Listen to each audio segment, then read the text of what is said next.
Alors, correction de l'exercice numéro 67, je vous épargne les détails pendant la vidéo, j'ai fait les calculs pour vous. J'ai donc calculé les coordonnées du vecteur EF, je les ai multipliées par 4 septièmes pour que ça donne les coordonnées du vecteur EG, G étant le point qu'on cherche. Et donc après calcul, je trouve 2 septièmes et 1 septième.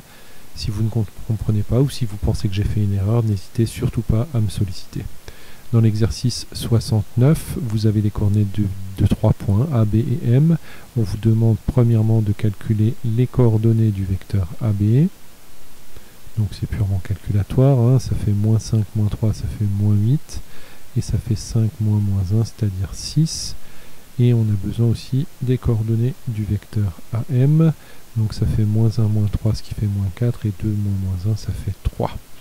Deuxième question. Bon, c'est pas très difficile, hein. On se rend compte que AM, eh bien c'est la moitié de AB, donc c'est un demi de AB. Ce qui veut donc dire que lambda est égal à 1 demi. Et troisième question, que peut-on dire du point M? Eh bien, par définition, hein, AM est égal à 1 demi de AB. Si vous faites un petit dessin, si vous voulez que AM soit égal à 1 demi de AB, eh bien AM doit se trouver là, au milieu. M et le milieu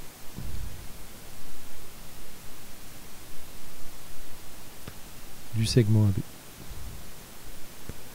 Voilà. Et vous aviez encore l'exercice 74 qu'on peut faire dans la foulée. Hop hop hop. Voilà.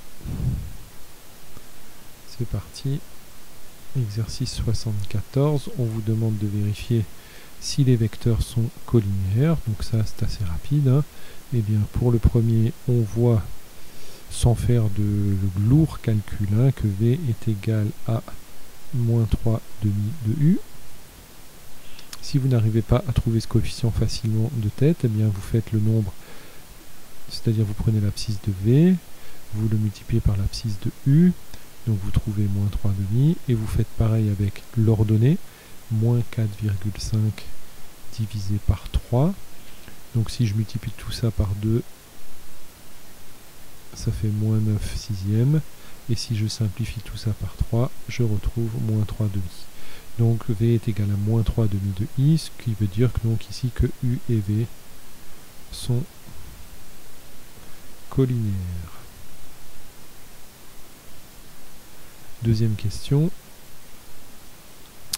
S et T, donc là, bon, bien, on voit bien que 14 divisé par 7 n'est pas égal à 4 divisé par moins 2. Donc, U et V, pardon, c'est pas U et V, mais c'est S et T ne sont pas collinéaires. Et finalement, la question 3. Et bien la question 3, c'est pas la peine de la faire puisque c'est la même que la question 1.